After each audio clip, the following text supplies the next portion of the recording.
So let's get to making basil pesto. Part of this recipe is from Massimo Bottura. I learned a few little tricks from him that absolutely has changed the way my pesto tastes. I think a lot of people with pesto can get very strong and a little too olive oily tasting, if that makes sense.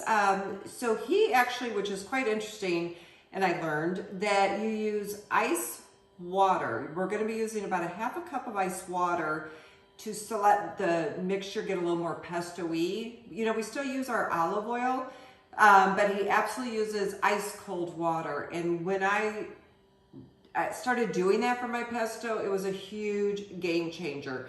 Everything brightened up. It was lighter and much more palatable to me.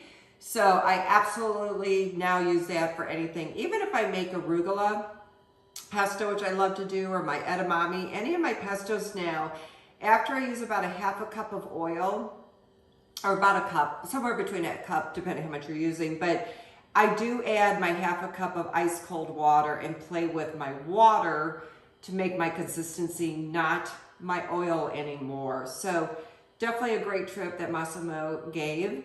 The other thing too, which was quite interesting, he uses breadcrumbs instead of pine nuts. And that to me has been, one, it's always in my pantry, so I love that. But I don't always have pine nuts, and they're quite expensive sometimes if you're doing it. And I love to just grab things in my pantry, so I always have breadcrumbs. But give that a try. There's times I mix some pine nuts in there and some breadcrumbs, or done a little mixture of panko. So you can kind of play around with this a little bit, but today I'll be doing all my breadcrumbs with that. The other thing I wanted to share with you, you're going to be taking your garlic, take about a full garlic clove, but you're going to cut it in half. You then, where it's moist, you're going to rub it against your bowl. Now sometimes little pieces fall out. I'm totally good with that. This really, again, Massimo, it gives a very quietness of garlic without, and I love garlic, believe me. But I really like this because not everybody's a huge fan of too much garlic, and it doesn't have the bitterness if you overcook especially if you're cooking the pesto, the garlic. So I really like doing that. So you take about a garlic clove, cut it in half, and rub it against. Again, if I have little bits and pieces of my garlic that rubbed off on that, I totally keep it. No big deal. So that's where you're starting. We're going to take about 3 cups of basil. And again, I will mix half arugula, half basil.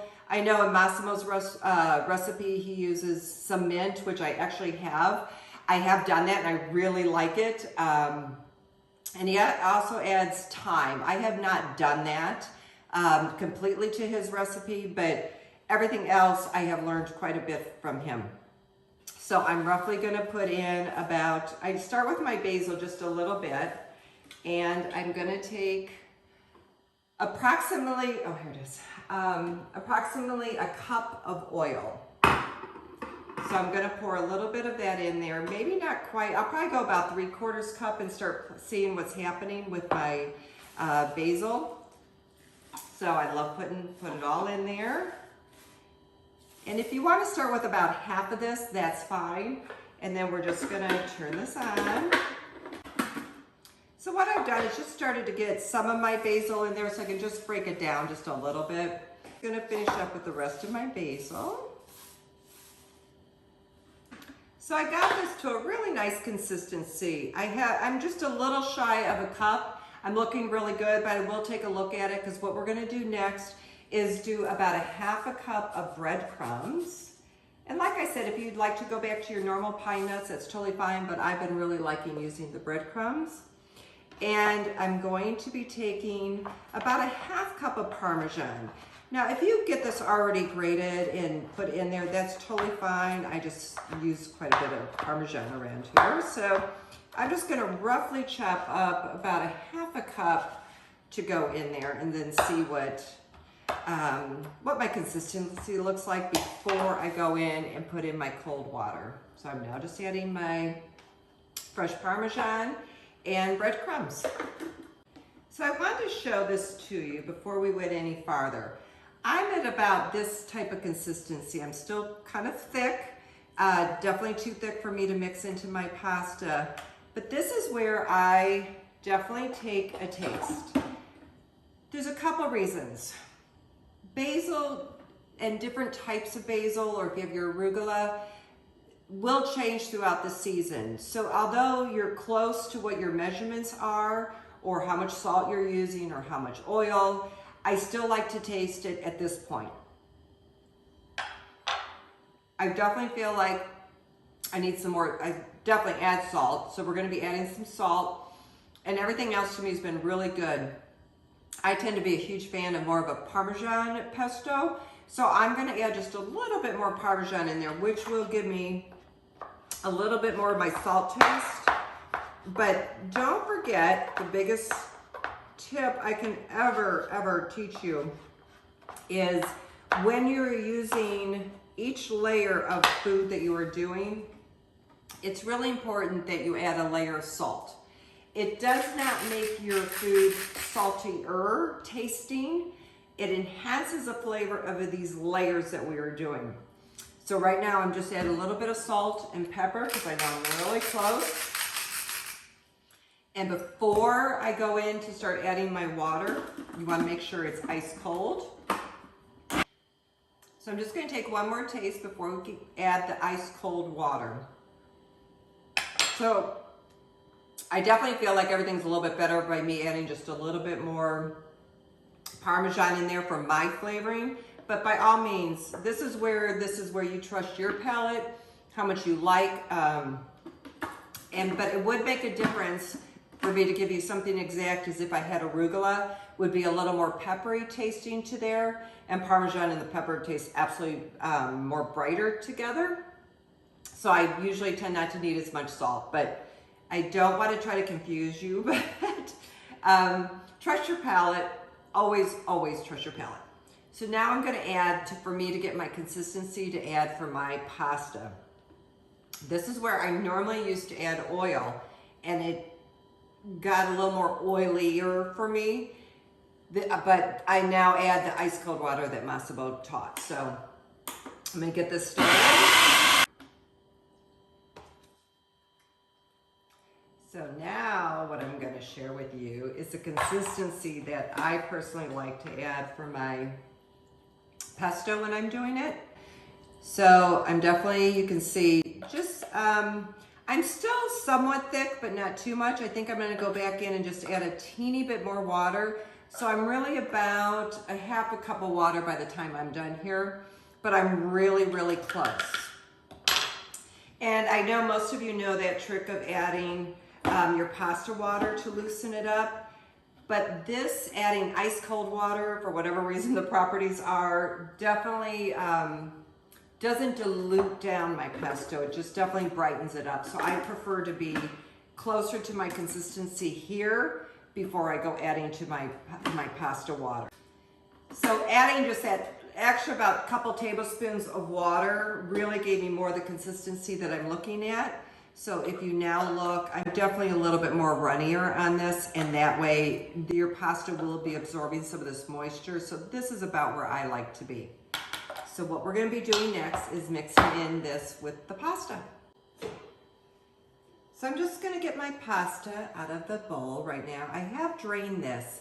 When you're doing something like this, where the pesto may take a little bit longer, or you cooked your pasta first and it's going to hang for a little bit, I'll definitely add just a little bit of oil onto that so that you can keep your noodles real nice and smooth when they come out.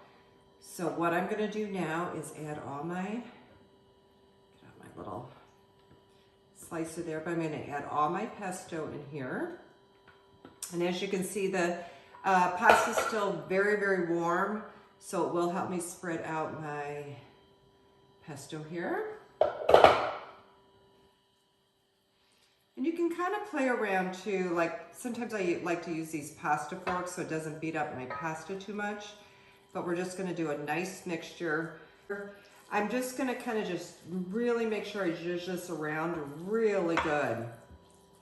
If I feel like I did not get enough or had too much pasta, because I do quite a bit of pasta in here, but if you felt like you needed a little bit more consistency, this is where I would go in and take some of my reserved pasta water and get that added in here. But I'm really liking the way this looks. So I'm just gonna keep mixing. And the next thing I'm gonna be doing before we add the burrata, I am just gonna be scooping around to my top of my pan here. So to create me a little nest. So I'm just gonna play around here for a few minutes, but it really doesn't take that long. So you definitely need a pan that has probably about a couple inches height on it. This could be done rectangular too, there's no issue with that, but I just need a little bit of height. So as I move this forward, you know, up the sides a little bit, that there's something for it to grab onto. When we're gonna be doing the burrata in here, you are not cooking, this is all cooked in the burrata, so you're not needing to recook this. We're just gonna warm it so that the burrata cheese can get spreaded out and warm all over there. So I'm just gonna actually take 2 of my burratas, and I like to just stick the whole, actually with this size pan, I'm actually probably gonna go 3 on this, because we like burrata cheese around here. So I've got a beautiful 3 there. And I'm gonna add the tomatoes. So I'm just gonna be placing my tomatoes just very lightly around the pasta. Still leaving my burrata left alone in the middle. And you don't want, I used probably about a pint here. And I did cut them in half because we're, like I said, we're not cooking this very long. We're just kind of getting it in there to melt the burrata. And I think the pint will be perfect. Wow, this looks great. Almost looks like a Christmas wreath for Christmas. So I'm gonna put that in, and I'm just about ready to go into the oven, as is. What I'm lightly gonna do is take a super light salt over everything. Super light pepper. I am also gonna be drizzling just a little bit of olive oil on top. And when it comes out is when we'll add the balsamic. So I'm just gonna get this into the oven at 375 for approximately 5 to 10 minutes. I'm gonna watch how it's doing, but all we're trying to do is just melt that burrata so we can now scoop it all up when it's all done. So I'm just getting this out of the oven. The burrata has melted beautifully. I'm gonna add just a little bit of balsamic. I'm using the 3 Gold on this one. So I'm gonna drizzle right on top some beautiful balsamic. And we are good to go. Dig in. I wanted to share with you very quickly though that I do make homemade pasta. I've been doing it with the machine for over 30 years now. And it literally is quicker to make my pasta than that water to boil. So I just got done making my pasta. My water is just now boiling. And the other good thing, it really only takes about 3 minutes to cook my pasta. The taste, the texture is really something that if you want to move forward into making homemade pasta, it's a very easy method. I will be directioning a little bit more on the different types, to make homemade pasta, but I want to say this to me is the easiest and really a fun way to do it. I also like to know that I can add fresh things like lemon zest or even orange. I love to add orange zest too, depending what I'm cooking with. Or fresh basil leaves in here, or edamame, or things like that that just kind of burst up my pasta. So if I add more fresh ingredients on top, the flavors all blend really well together. So I will be showing you how easy it is to make it this way, but I just wanted to share that with you.